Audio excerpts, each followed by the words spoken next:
Welcome to the Investor Financing Podcast, where we interview real estate investors and lenders so you can learn all the secrets to getting your projects funded and scale your portfolio. Learn about fix and flip loans, BRRRR financing, rental, fix to rent, commercial, multifamily bridge loans, business loans, and so much more. And now, your host, Beau Eckstein. Hello, and thanks for joining us on another episode of Investor Financing Podcast. And this is your host, Beau Eckstein. Thanks for joining in. Good morning, Bud. How are you? And we have a great guest today. We're going to introduce Jeff, our buddy. And Beau, how is that? Everything going, Bud, for you? Going well.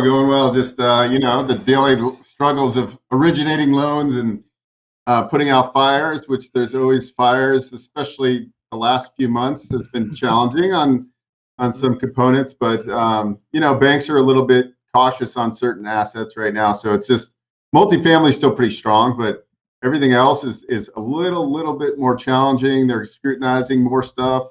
So it's just, it's a battle every day, but I'm used to it. I've been spending 20 years doing loans. So nothing I'm not used to. Hey, I like that attitude. I really can tell that. And the exciting part is, I know last week we were closing on that Austin deal. We did close it, $34,750,000. That was exciting. And on the heels of that, we are now doing the senior living build-ups, by the way, in two great towns in Florida. As you know, we are doing the groundbreaking already in Punta Gorda. We are going to Williamsburg next month. We're going to go that. And then two more locations coming up. And we are raising $8 million. And guess what? Within 2 days, we raised $7.7 million in 2 days, in just 2 days, on the heels of raising $16 million 2.5 weeks before. So I see that a lot of people are geared towards multifamily, towards really getting into apartments and so on. But we're going to talk a lot of great things today. I hope you stay with us. Please tell us where you're from. Put it in the chat. And also your questions. We would love to answer your questions. Again, this is Vinny Chopra. This is my friend Beau, and our guest is Jeffrey. Jeffrey Holst is our guest, good friend of ours. Jeff is a recovering attorney guys, in the house, a full-time real estate investor with more than 250 residential units and several commercial properties. He's co-host of the Old Fashioned Real Estate Show. I was on it. Thank you, Jeffrey. That was nice. He's co-host of that. And also with Jillian Sidoti, really great friend of ours. Jillian, shout out to Jillian if she's watching. And I hope, please tell us where you are from and interact with us on the chat. We will appreciate. We are going live at 5 channels right now in the YouTube, some Facebook groups and Facebook live shows and all that. Let's talk about more about our friend Jeffrey, where they mix. Oh, there we go. The Old Fashioned Real Estate Show. Please catch on that. And where they mix some bourbon old fashioned. I love that. During the day. Is that right, Jeff? Yeah, sometimes. I mean, we try to do it a little bit later in the day, right? Yes. Although we filmed yours at 9:30 in the morning. I know. It was a bit early for drinking, so we had to take it easy on that one. Oh, that's for sure. And then, of course, again, fashions and the real estate investing in February, Jeff climbed Mount Kilimanjaro. Wow, I love that. And stood at the highest point in Africa. Congratulations, Jeff. Love to find out about that, bud. He's also co-host and founder of the Last Life Ever podcast with Jillian Sidoti, and is passionate about helping people live the best possible version of their last life ever. So true, bud. So we really want to thank you for taking the time. I know you said you have a lunch with your dad about this time. I do. And, Dad, thank you so much for having Jeff join us. And so welcome, Jeff. How are you doing, bud? I am excellent. Thank you so much for having me here. It's always good to see you. And Beau, it's nice to officially meet you. Likewise. Totally. Share with us, Jeff, I know from what I've heard, and I've known you now for a few months, maybe over a year, you have gone through lots in your life. to kind of share. I think our audience can really relate to those negatives in our life, and what we do with those negatives. I mean, we could really go down under, and we can then, say life sucks. And I do use the words that loosely, but the thing is, you can take charge of our life. We can. Tell us more about it, please. Yeah, sure. So that's a sort of a big topic to talk about in a short period of time. But listen, I have this life philosophy that good and bad stuff happens to everyone every day. Like, every day, good and bad stuff happens to us. And I realized, fortunately, when I was relatively young at 17, that you could choose to embrace the good stuff and minimize the bad stuff. And so I gave up bad days when I was 17. It's been 25 years now, no bad days. And that's, I think, something that people say, well, I mean, bad stuff still happens. Like, I'm still going to have bad days. And my answer is, a lot of bad stuff's happened to me. Stuff that a lot of people would look at and say, this ruined my day, this ruined my week, month, year, whatever. I mean, certainly this year, everyone's got challenges, right? There's lots of really difficult things happening, but there's no reason to let those things ruin your bad day. It's a little bit like when you get a new car. Like, I'm sure Vinny probably drives like a Honda Civic or something. You get a new Honda Civic, and then everywhere you look, there's Honda Civics, right? And before that, you never saw any of them. That's your subconscious mind looking for Honda Civics. Well, your subconscious mind can look for good things too. Yeah. So if you convince yourself and train yourself to look for positive everywhere you go, then you find positive stuff. I mean, that's actually really what your book was about, by the way. Great book. How about that? I brought it just for you. Thank you. I read this book and I'm like, oh, I should have written this book. This is exactly right. I mean, it's fantastic. So, I mean, so, my story is a bit unique. I put on there in the bio a recovering attorney, and that's true. I was a lawyer. I am a lawyer. In fact, I mean, I just don't practice law anymore. And I quit practicing law in 2010. And I was a bankruptcy attorney. I filed in 2008, 9, and 10. I filed about 500 bankruptcies. Wow. I mean, it was a tough time in the economy. It wasn't tough for me in the economy, though. The economy was pretty good. In 2007, 2008, we were making a lot of money because of the challenges that other people were facing. And I felt like we were helping people, and there was some satisfaction in that, helping them get rid of some of their debts and work through some of those problems. But then I ran into a little bit of a personal problem of my own. In 2008, I was kind of the top of the world. I had this law firm. We had a couple of lawyers. I had actually just gone to Machu Picchu, which was sort of the last thing on my bucket list. I was like, man, I'm doing great. I'm 30. I've been to the pyramids. I've been to Europe. I went to Machu Picchu. And then I came down from Machu Picchu feeling a little bit sick. And within 2 weeks, I was diagnosed with leukemia. Oh, wow. Yeah. And I ended up not being able to work for a long time. Another attorney in my office actually quit the week before I was diagnosed. So we went from having 2 attorneys and a thriving law firm to having 0 working attorneys in a matter of 2 weeks. And I ended up in 2010 going bankrupt as a result of that. So I went from, I'm making a bunch of money. I've got a television commercial, the whole thing, to complete rock bottom in a very short period of time. And I wasn't prepared for it. Mentally, I was okay with it. I mean, I wasn't happy about it, obviously. Yeah. But what happened is I fell back on my belief that I shouldn't have bad days. I was 30. I hadn't had a bad day in 13 years. So when I was diagnosed with leukemia, my brother came into the hospital that night and he said, man, I bet today's a bad day. It was almost like he wanted to prove it wasn't possible never to have bad days. And I was like, I didn't get diagnosed till 10 o'clock at night. The rest of the day was pretty good, right? Like, I'm not going to let this one little minute, it's not going to ruin my day. And the next day in the hospital, that was a hard day, right? Because I didn't know what was going on. I thought I was going to die. My white blood cell count was really, really high. I had a cousin who died of leukemia, a different type, but she died of leukemia a year or 2 before I was diagnosed. And her white blood cell count never got as high as mine was when I was diagnosed. So I was convinced I was on the way out. It was like 250,000 on the white blood cell count, and that's just really bad. It's supposed to be between 4 and 10,000. Oh, wow. And so I was certain I was dying, and I was struggling to stay positive.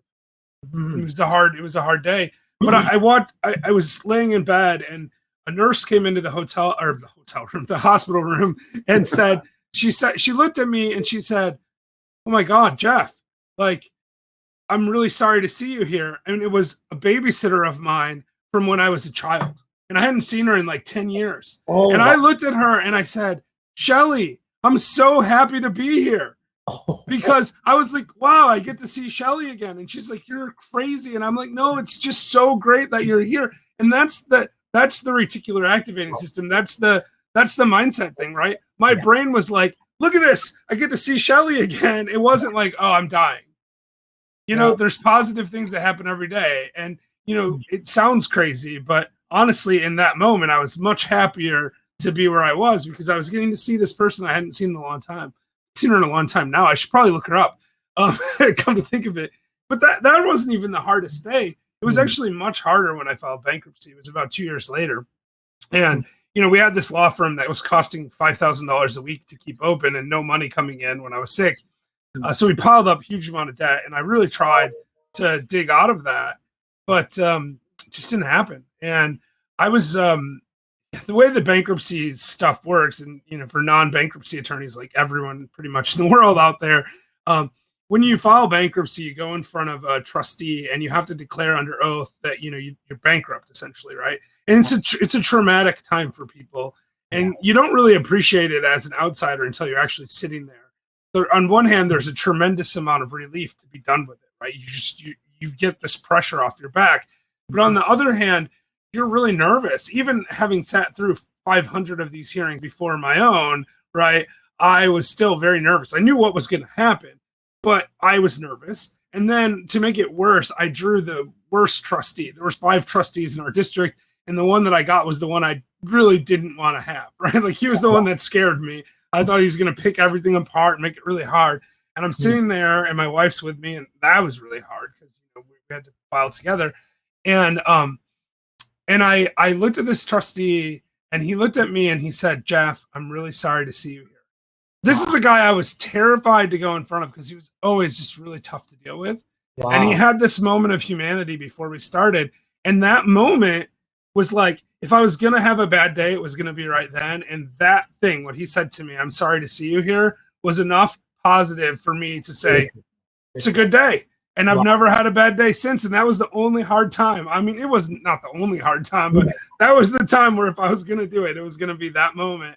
And then I still was able to, by grace of God, right? I mean, I didn't control what he said, but he could have come in and he could have been like, "I can't believe you're here. We're going to tear everything apart." And instead he was like, "I'm sorry to see you here."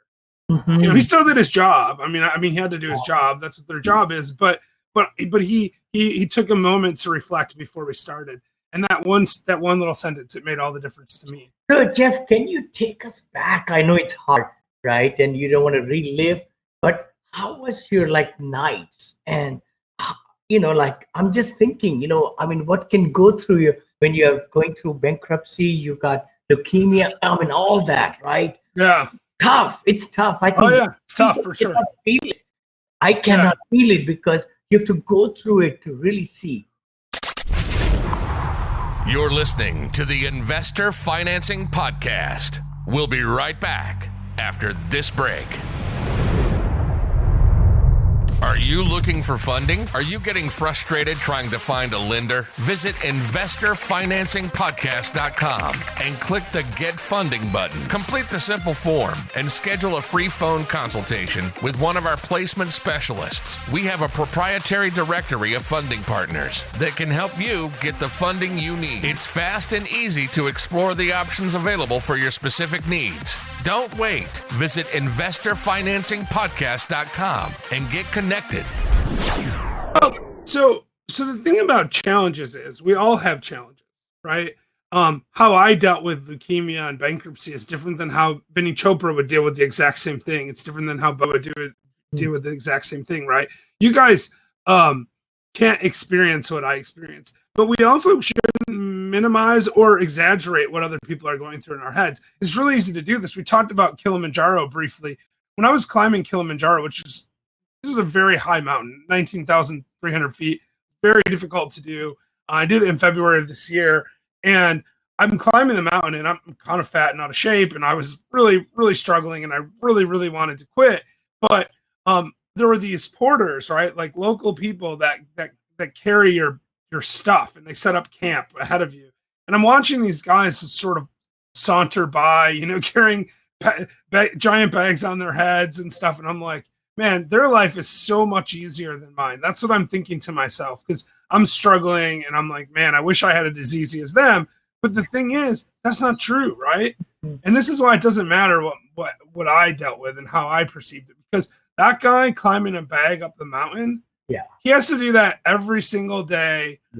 And he's getting paid $15 or $20 a day to carry a bag up a really steep, tall, heavy mountain in the cold without proper gear. I mean, I've got, you know, like $500 worth of snow gear on, and this guy's got like a sweater and a bag, and he's carrying my stuff on his head, right? Like, and I'm thinking, I wish my life was as easy as his, and that's just silly, right? Like that person's life is much harder. I mean, I assume it's much harder than mine, but the thing is, I don't want to minimize what he's going through either. But the thing is, we can't understand what other people are going through. It's just not possible. So, you know, so I can't explain to you exactly how I felt, but you can relate to it because you've felt things. You've gone through stuff that's hard. And we just have to recognize when we go through hard stuff, like it's hard, but it doesn't have to ruin our attitude. It doesn't have to ruin our perspective. And if we stay positive, it'll bring profitability, like your book says, but it'll also bring all sorts of amazing and wonderful opportunities, and it'll just make our life so much better. Yeah, look, I can do it too. Thank you so much. I appreciate that. You know, I just wrote that book, by the way. I think I might have mentioned in the previous broadcast. My wife looked at my other book, right? Syndication Made Easy, the book that really is doing very well, by the way. But my wife said, you know, Winnie, this is for limited audience. I said, what do you mean by that? She says, you know, for 39 years, we've been married last year, 39, 40 this year. So she says, you know, you've been the most positive guy I know. That's because she doesn't know me. But you can be the most positive in her life. It's all right. But that's when I wrote that. No, I know. I heard you tell that story before. And honestly, like, it makes good sense, right? And that's actually why I started Last Life Ever. So we talked about the old-fashioned real estate show, which I appreciate you coming on there. And what we really do on that show is just get drunk and talk about real estate. So it's fun, right? Yeah, I got to come one more time. Bring my whiskey. I'm bringing you next. Yeah, you know, when you come to Alpharetta next time, you can come up to Chattanooga where I'm at, and we'll film one live. It'll be a good time. Or we'll come down there, so it'll be good. But anyway, so that's why I started Last Life Ever with Jillian, because, you know, not everyone wants to invest in real estate. I love real estate. I mean, it's great for me, but Last Life Ever is like the next step. It's what we're doing is we're saying, we want people to live the best version of their life, period. Whatever that is to them. For me, there's a huge part of that. That's going to be real estate. It'll always be real estate. I love real estate. I want to keep doing real estate deals. But it doesn't have to be that, right? Same reason that I think putting together deals and offering people a chance to invest in your deals is really important, because when you put a deal together, you're giving someone who doesn't want to be a full-time real estate investor an opportunity to get exposure to real estate. And I think that's amazing. And I'm so glad there are people out there like you doing that kind of stuff. Well, I mean, you know, the thing is, you know, if you can make them partners, that's what I call them, right? Yeah. Partners are not debt partners, but they're equity partners. So without the hassle of really owning and really managing the asset day in, day out, they're able to invest here, right? So yeah, I mean, you get exposed to a market. I mean, listen, I think everyone should have some real estate investments. I believe that very strongly. But not everyone wants to be a full-time real estate investor. They don't want to go out and find apartment complexes and figure out how to buy them. And that's okay. Like, if you don't want to do that, you shouldn't do it, because that's another one of my central philosophies, is that if you want to stay positive, you have to do the things that you're called to do. Yeah. Right. You have to follow your own life's purpose, your own passions, and your own beliefs. That's super important. So true. And it's so much easier to stay positive, right, if you do those things. And I feel like I'm just jabbering nonstop. So I apologize to Beau in particular, because he's sitting there staring at it like, oh, man, can't even get a word in. No. I love this kind of talk. I always tell Vinny, I only do this show to keep myself. I'm selfish because I'm doing it for me, right? Like we get to bring on really good guests where we hear your story. And actually, when you were talking about what happened to you, like I started reliving what happened to me because I didn't have leukemia, but as far as the hardship for financial things, because I was in the mortgage business doing residential loans, our business completely shut down. I had a bunch of non-cash flowing properties. I was in my mid or early 20s. I had no reserves, and that was probably the hardest time in my life. And when you were talking, I honestly felt your pain because like it was, I almost had to declare bankruptcy, and I was probably 28 years old, and I actually went to a bankruptcy attorney and said, "What should I do?" I probably should have, but I didn't listen to the advice, and I didn't. And then I remember it was probably 2000. I was so over leveraged, I went down quickly, thank God. But in like 2008, I ended up moving back to where I grew up, and I remember I called my brother, and I had no money, and I called him, and I started crying. And when you're in your mid to upper 20s and you start crying in front of another guy, that's not cool, right? We don't think it's cool. But I was in such a bad point of my life. Like I thought I was going to be this huge tycoon millionaire because I've always been in real estate. And I just, I wasn't the only one, right? There's millions and millions of people. Yeah. There's banks that were shutting down. But that was the most humbling time. So anyway, I started breaking down crying. And then I remember he said, "Hey, what do you need?" My brother's always had money because he's always been a good saver, unlike me. And he cut me a check for $5,000, and then I didn't look back ever since. But I really resonated with what you said and really appreciate what you're saying because like oftentimes we gotta like, if you're unhappy every day, I always say this: if you're not waking up excited every day, there's something wrong in your life. Change your job, change your career, because if you're unhappy, that's right. Like, and what you're saying just totally resonated. So that's why I was quiet. I was listening. Oh yeah, no, I appreciate that. And what you're describing is something that, well, obviously I get it because I was in a big financial hole myself, but I've seen that in my capacity as my professional capacity when I was a bankruptcy attorney. I saw that for, many people at that time, were dealing with stuff like that. And, listen, and that's another thing too, like that the resilience it takes to come back, whether you file bankruptcy or whether you just built yourself a big hole and you're upside down and you dig yourself out of it. In both cases, there's a huge amount of resilience involved because it's not like filing bankruptcy makes your life perfect, right? What it does is it relieves pressure, but then you have all these new problems. Like you're in the mortgage industry, you know this. How hard is it for me to get a mortgage? Right? Like in 2010, I want to start buying real estate. Well, I just filed bankruptcy in 2010. What do you think? Am I going to be able to get mortgages? No, probably not. 2011? No, not so much. Can I now? Yeah, I can get some loans now. But it's taken a long time to get to where I can do loans. And, even still, we just completed a refinance. I told you guys beforehand. I have to disclose my bankruptcy. I have to write them a letter that explains that I had leukemia and why it is. And I've got to go through all these extra hoops, and it's been a decade, right? Like soon I'll be past the 10-year mark, and then it'll be a little bit easier. But for commercial stuff, it's out there forever. Like, it is what it is, and I'm okay with it. But I have to deal with that, and what you had to deal with, though, in a lot of ways, might even be harder, though, because you've got to dig out of this giant hole, and it takes a long time to recover from big holes. Right. Yeah. Like, but the trick is, and I'm sure this is what you did, and I'm sure Vinny, even when you got here, with $7 in your pocket, right? Like I'm sure you had to do this. Like the trick is point yourself in the right direction, wherever it is that you want to go, and just keep going. That's how you get to the top of Kilimanjaro. It's how you get to the top of the real estate syndication game or the mortgage game. It's how you finish a book. It doesn't really matter. Whatever your goal is, you just got to keep pursuing it until you're there. If you do that, then you win. But also in your mind, like for me, I'm gonna just give you this. Like you have something in the back of your mind that you gotta like figure out how to release. Like where you're a little bit apprehensive of going like all in, right? Like you're always like, okay, I never want to feel that pain again, right? So, but you have to like train your mind to say, okay, you're okay. You know, you could do it. Like Vinny doesn't have fear. I'm going to go buy this $50 million building, right? I'm going to go raise $18 million, right? All it is a different function in his brain. And that's what I have to adjust.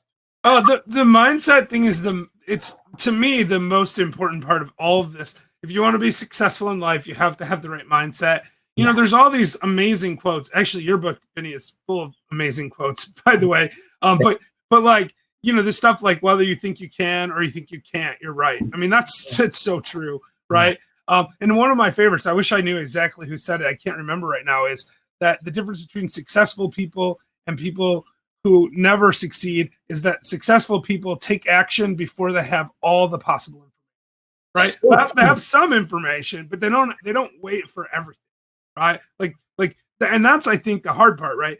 You want to go buy a 200, 500 unit building, whatever it is.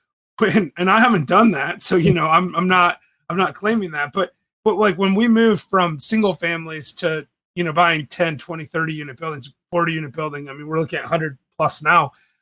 When we moved from those, it was I mean, we had to convince ourselves it was the right thing to do. And I was reading Richard Branson's book at the time, and his book was titled "Screw It, Let's Do It." And I remember saying to my friend, we were at this point where we had analyzed this deal. We thought it was good. And he's like, I don't know. It's $1 million. That's a big investment. And I was like, you know what? Screw it. Let's do it. You know, like, and that to me, and what it is it's because I read stuff like this, right? I mean, I listen to audiobooks and I work relentlessly on surrounding myself with people that are more successful than me, both in the form of reading their work, but also in just getting out there and doing a show like you're doing. It's amazing, right? You get to talk to Vinny every week, right? You want to fix your mindset? Talk to Vinny every week. No. That's amazing. I mean, if you never even brought a guest on, that's an amazing thing to be able to do. I'm like just amazed that I even get to talk to Vinny once in a while. You know, and you respond to my text messages. That's amazing. Like, when did that happen that we get to text each other? It's great. I am really, really, really humble, guys. You know, I definitely want to say what you're saying. If we are unsatisfied, if we are not sleeping good at night, right? If we always wanted to say, I want to make leave a legacy behind. I always say that, you know, you got to really see what we are doing with our life. I mean, if we are not doing the things I want to be remembered by, then let's do the change. I mean, we got to do the change. This life is going to be over in a dot. Yeah. I mean, you know, we will not really going to take any kind of monies with us to the grave whatsoever. It's the satisfaction, the time, you know, and all the things we have, you know, helped other people. I think that's the key thing, right? You know, we got to be really helping, and then it comes back in our lives. No, so true. What you both are saying is really hitting hard. When I came to this country with $7, I knew I have to make it work.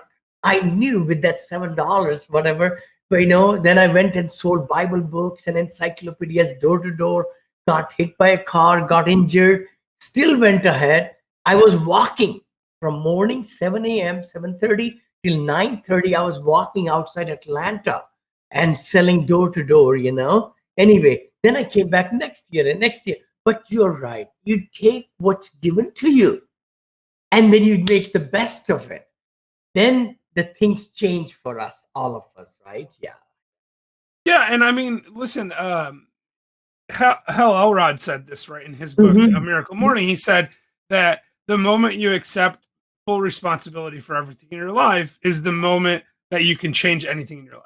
And I mean, and that to me, like, I never phrased it that way until I saw his book, right?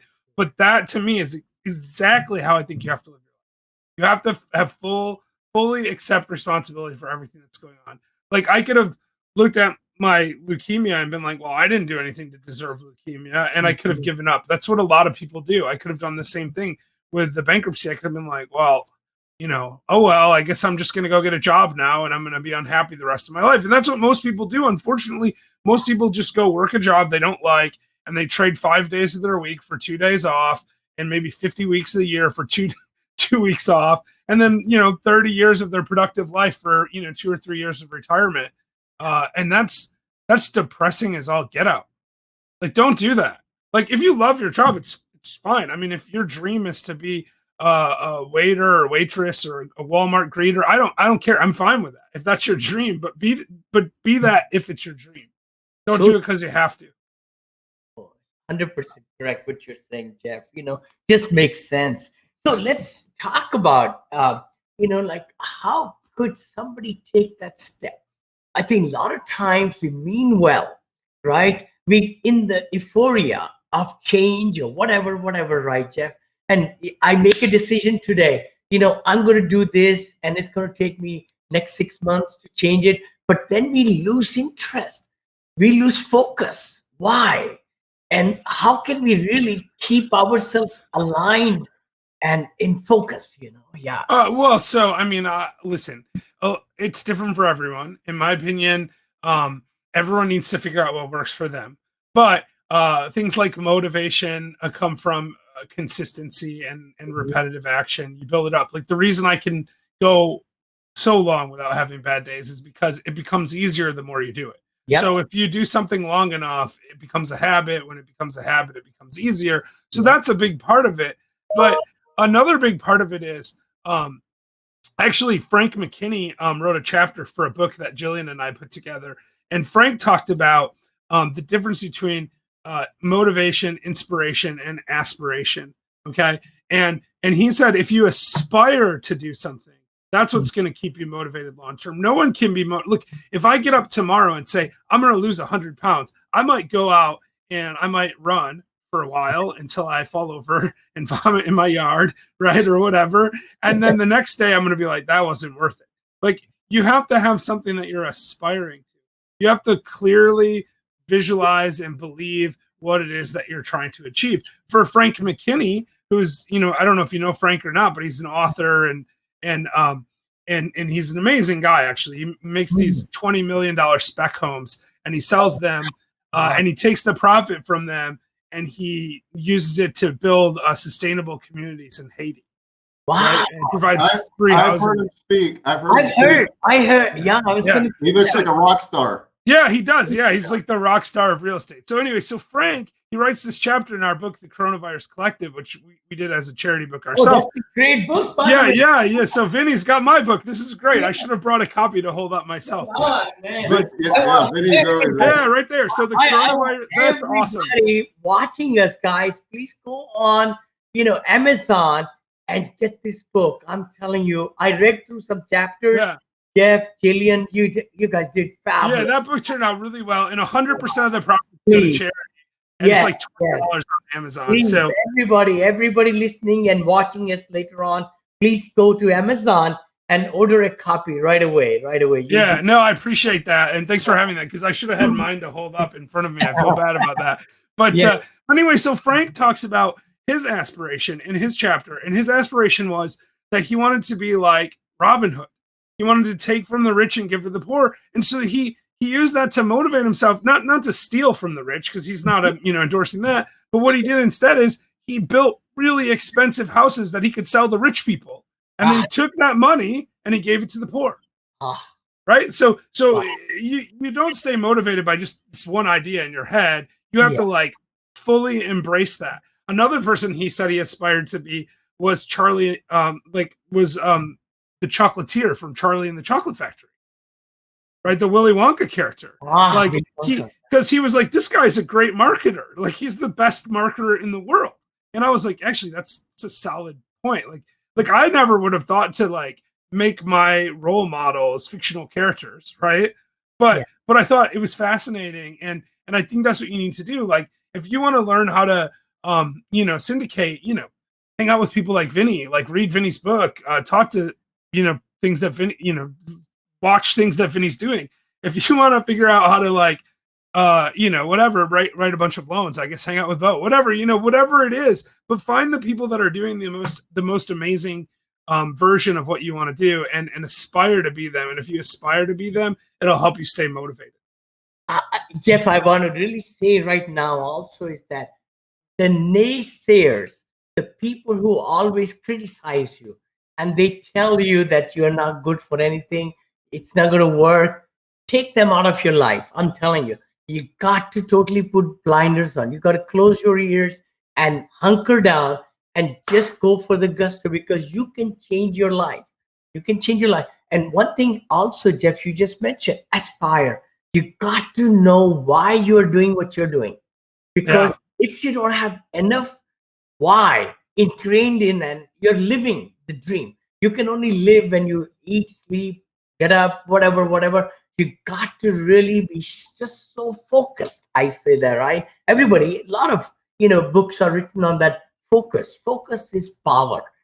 If there is no focus, then there is no, and if there is no goal in front of us, like bowling alley, for example, right? Somebody said that we got wider bowling alley, and if we don't know where these pins are, and they put a curtain in the front, then how are we going to knock down the pins? We cannot. So it's so important that we crystallize what we want to accomplish and why we want to accomplish. Is so important. Yeah, and listen, there's something about knowing what you want, because it's weird how this works. I'll give you 2 examples that happened to me this year. There's when I first moved to Chattanooga, I took a job down here. I didn't have any assets. At that time, they were building an apartment complex down the street from my rental house, the one I was renting, because I didn't even own a house, right? Like, I'm renting a house. They're building an apartment complex down the street. And I was driving by this every day on the way to work. And I thought to myself, every day when I would drive by that, someday I'm going to own an apartment complex like that apartment complex. Every day I thought that, right? And this year I bought that apartment complex. Wow. Right? Like that. I mean, that's what happens when you know what you're going after. And that was not intentional. It was my partner from Old Fashioned Real Estate said, I've got this deal to buy an apartment complex. I want to look at it with you. And I looked at it and I went, my God, this is the apartment complex. This is the one that I want. Right. And the same thing happened to me last week. Last week I went to close on a duplex that that's on a street that I've actually been buying houses on the street and fixing them up because I want to improve the neighborhood. Yeah. And I make money doing this. So it's great. We make $20,000-$30,000 every time we sell one of these. Really? We've done 4 of them on the street now. And there was one, the worst house on the street was abandoned. I took a picture of it 3 years ago and said, I need to buy this place. I need to buy this place. I need to buy this place. I tried for a long time to buy it. Last week we closed it. I was sitting at the closing table, and you have these like things on your phone that show you like photos from 3 years ago. One came up while I was at the closing table. It was a picture of that duplex, and it said 3 years ago today. Oh. Like I literally 3 years to the day. And again, I didn't do it on purpose. I just knew I wanted it, and my mind found it. It's the same way you find positivity. If you want something and you're train your brain to look for opportunity, the opportunities show up. Everyone, just like good and bad stuff happens every day, opportunities happen every day. If you're looking for them, you find them. End of story. So true, Jeff. I mean, the law of attraction, right? We cover law of manifestation. Yeah. I mean, I always believe everything happens twice. One time psychologically in our mind, we have the brain, the picture, everything, how badly you want. And then second time it happens physically. It really manifests and it happens. And it's so important. I hope everybody listening to us really, really go ahead and just Google the word law of attraction, law of manifestation. It's unbelievable. And the crazy thing about it is when I first heard of it, I was like, that's nonsense. There's no way that's going to work. But I just gave you 2 perfect examples of the law of attraction. Like I wanted that duplex and I wanted that apartment complex, and now I have. Yeah. End of story. Like I believed I could do it, and it happened.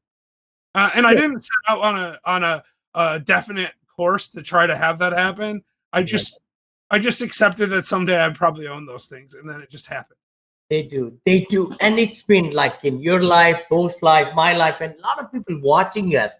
If you look back at your life, you will see that when you were really convicted, you wanted, totally committed, to the end result of whatever we wanted to accomplish or help or charities, this, that, buying. having, relationship with the wife and, kids and all that. All those things happen, but we got to first imagine in our mind and just put it down. I think the biggest thing I find is a lot of people in our whole world, they say, I have got it right here in my head.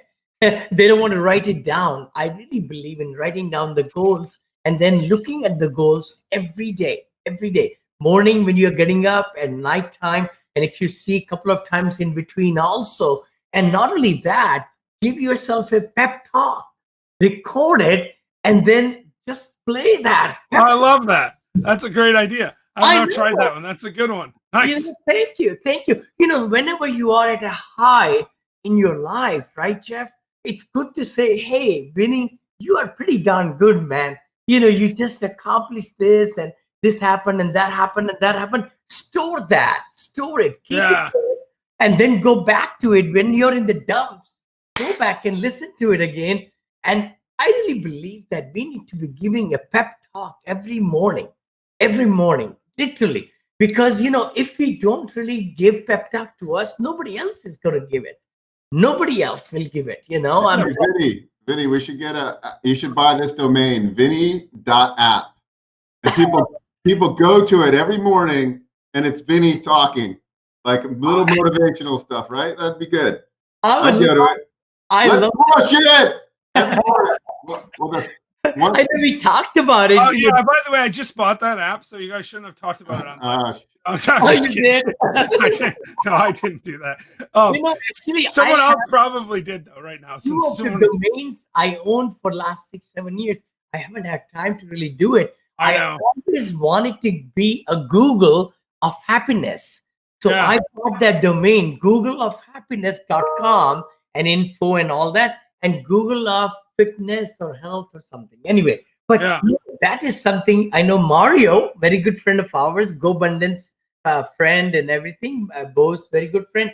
We are thinking about doing this broadcast on Monday morning. By the way, it's the Motivation Monday broadcast with the Vinny and Mario show kind of thing. Yeah, it's great. I mean, listen, I believe that. I never thought of giving pep talks to myself, although I do it because you know what I think when I'm doing something hard this year.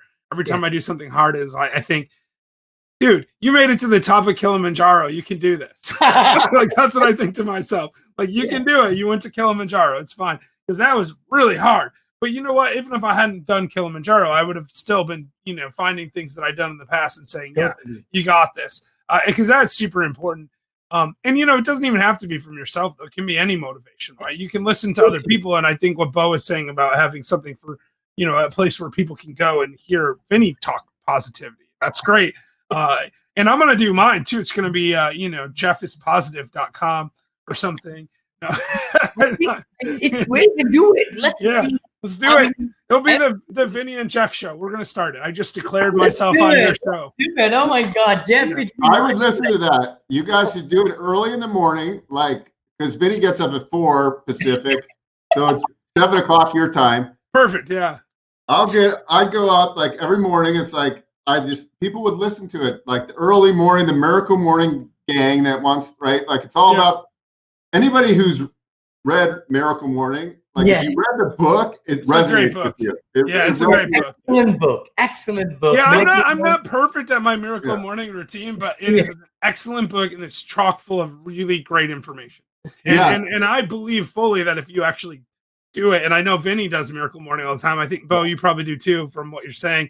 But if you really do it, the times when I've been consistent on doing it, it's made a huge difference in my productivity. So true. So very true. I would like to say, anybody listening or watching us and everything, please do look into Google. Just Google or go to YouTube. Just say Miracle Morning, and you'll come across some really great videos. I know Hal Elrod, our good friend, he's written the book Miracle Morning and Miracle Equation is the new book also. And, please get a copy of it because it's a great, great book. It'll change your life. See those things. Eckhart Tolle's book, by the way, the power of now. Yeah, that's a good one. I hate that you brought that up because Jillian and I argue about this all the time. She loves the power of now, and I'm kind of like, it's okay. But there's a lot of wisdom in this book, right? And so if Eckhart Tolle is listening, you're welcome to come on either of my shows. So you're welcome to come on. You can come on. Jeff and Vinny do mornings or whatever our show's going to be called too. That's fine. We're good for all of that. Yeah, no, listen. And also, sort of on that line for Last Life Ever, and people are welcome to join the Last Life Ever private Facebook group too. It's free to join. But we did a thing called Kind Morning 40 is what we called it. And what Kind Morning is it's look at the idea is you're going to spend one random act of kindness every day. That's K. I is 40 minutes of investing in yourself every day. That can be reading or it can be whatever it is that you want to work on. You want to learn a new language. It's Jillian. Yeah, nice, Jillian. I appreciate that.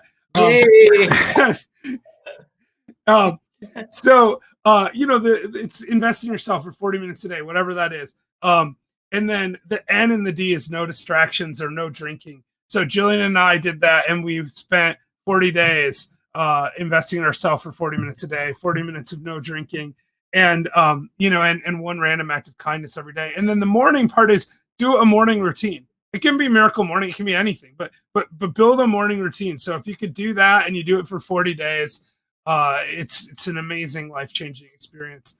And I would recommend you guys try it and get back to me in 40 days and let me know how it goes.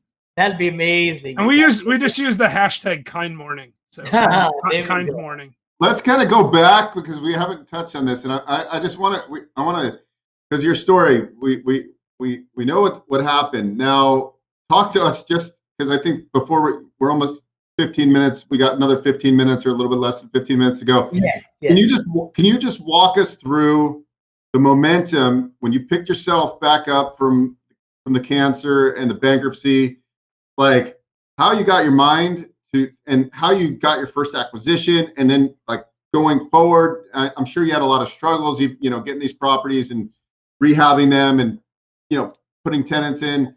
But how did you build upon that? Because I think that's some people that listen might not be able to necessarily relate to Vinny because Vinny's buying $50 million properties right now, right? Sure. Versus like, I would say the average person out there, it would be like astounded to buy a 20 unit building, right? Or a 10 unit building. Sure. So can you kind of walk us through that? I want to hear that part. Yeah, sure. So I filed bankruptcy in December of 2010. In maybe March or April of 2011. So 4 months later, we actually bought our first deal.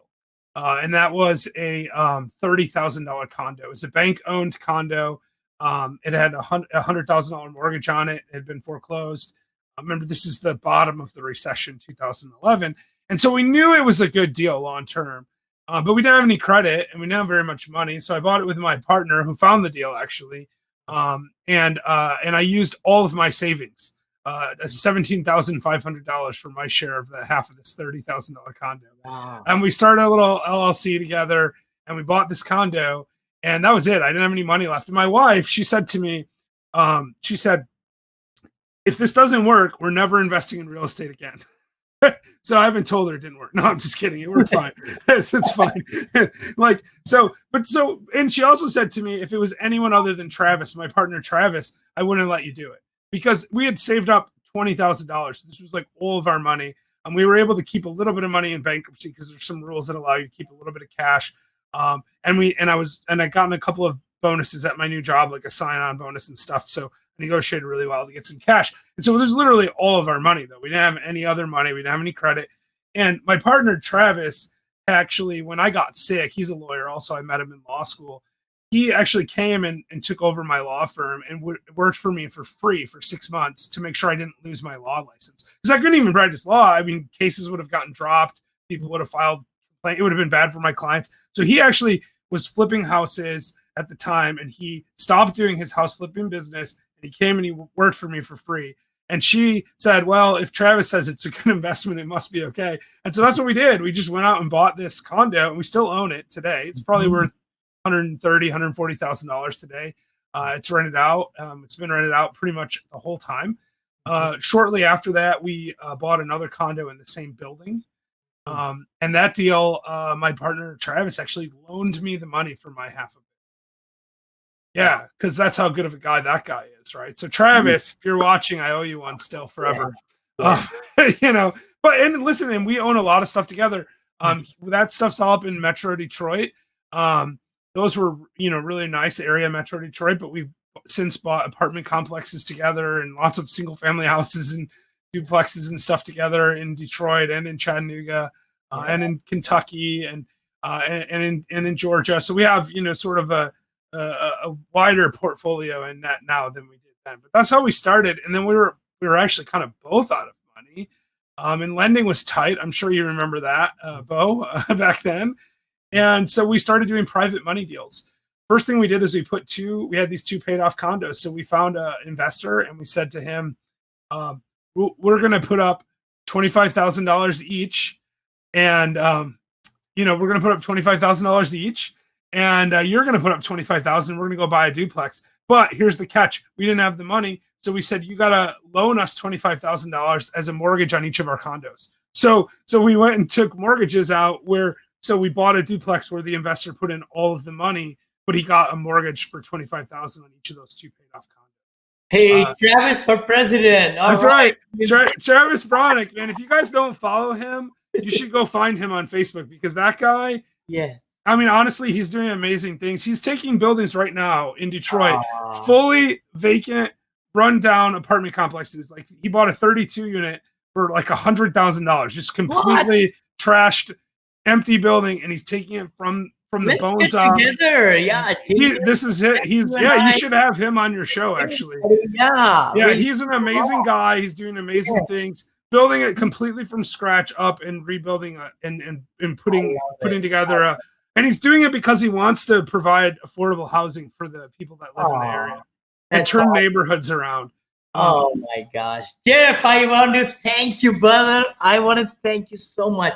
So many great ideas you have shared in this podcast. I hope everybody, it's a show, by the way. Also, we are converting this whole show into a podcast also. I wish I have a picture of it. I know John was going to upload, but no worries. But that's a very nice podcast and all that will be going under my iTunes under Vinny Chopra, because we got 4 shows now, 2 of my podcasts and 2 weekly shows, the Senior Living Show and this show. And now we're going to have Jeff and Vinny show possibly coming.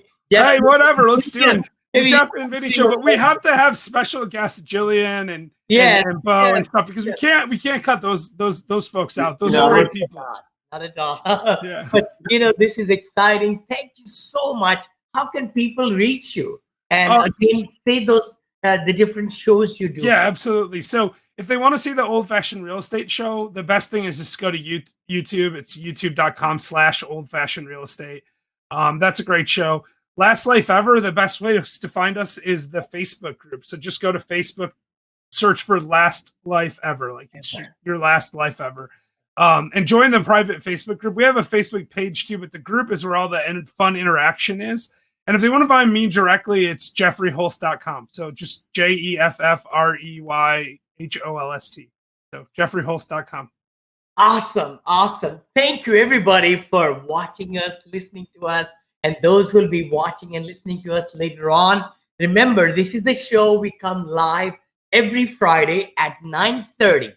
At 9:30 Pacific, I should say that, which is 12:30 Eastern Time. We come from San Francisco and Las Vegas area right there. My buddy Beau. This is Vinny and Beau show. And we want to thank everybody for really coming on and putting some great comments. And please like us, subscribe to us, and share with your audiences and also put a notification on so that, put that ring bell or something so that you can be notified when we come live every Friday at 9:30. Any parting thoughts, my friend Beau, buddy? We're going to have Jeff back because we were supposed to talk about 0 to 250. We got 0 to 2.